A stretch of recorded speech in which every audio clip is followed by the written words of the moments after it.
Bangladesh cricket দলের জন্য এক ঐতিহাসিক মুহূর্ত। জ্যামাইকা টেস্টের প্রথম ইনিংসে তারা মাত্র ১৬৪ রানে অল আউট হয়েছিল। সাধারণত ২০০ বা তার কম রানে অল আউট হলে দলের জন্য ম্যাচ জেতা কঠিন হয়ে যায়, কিন্তু বাংলাদেশ রচনা করেছে নতুন অধ্যায়।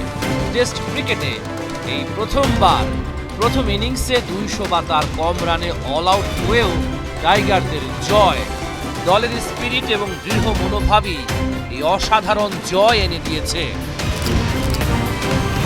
রবিউল ইসলাম ছিলেন প্রথম বাংলাদেশি পেসার যিনি ২০১৩ সালে টেস্ট ক্রিকেটে সিরিজ সেরা হয়েছেন। জিম্বাবুয়ের বিপক্ষে এই কীর্তি দেখান তিনি। ১১ বছর পর তাসকিন আহমেদ বাংলাদেশের দ্বিতীয় পেসার হিসেবে টেস্ট ক্রিকেটে সিরিজ সেরা হলেন। তাসকিনের এই অর্জন বাংলাদেশের ক্রিকেটে আরেকটি বড় মুহূর্ত, বাংলাদেশের পেস বোলিংয়ের শক্তি ও উন্নতির প্রতিফলন। টাইগারদের জন্য দেশের বাইরে সবচেয়ে প্রিয় ভেন্যু এখন ওয়েস্ট ইন্ডিজ।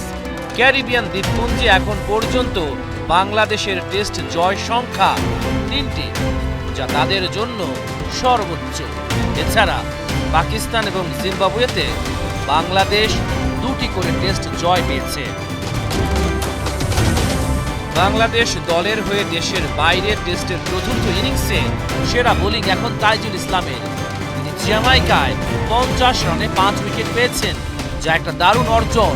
এর আগে ২০০৯ সালে সেন্ট ভিনসেন্টে ওয়েস্ট ইন্ডিজের বিপক্ষে মাহমুদুল্লাহ রিয়াদ ৫১ রানে নিয়েছিলেন ৫ উইকেট। এই সিরিজে বাংলাদেশের পেসাররা মিলে ২৫ উইকেট পেয়েছেন, যা কোনো টেস্ট সিরিজে বাংলাদেশের পেসারদের জন্য সর্বোচ্চ উইকেটের রেকর্ড। এর আগে দুটি সিরিজে বাংলাদেশের পেসাররা সর্বোচ্চ ২১ উইকেট পেয়েছিলেন। রানের হিসাবে টেস্ট ক্রিকেটে ওয়েস্ট ইন্ডিজের বিপক্ষে টাইগারদের সবচেয়ে বড় জয় এটি। এর আগে ২০০৯ সালে সেন্ট ভিনসেন্টে ওয়েস্ট ইন্ডিজের বিপক্ষে বাংলাদেশের সর্বোচ্চ রানের জয় ছিল ৯৫ রানের, আর জ্যামাইকায় টাইগারদের জয় ১০১ রানের।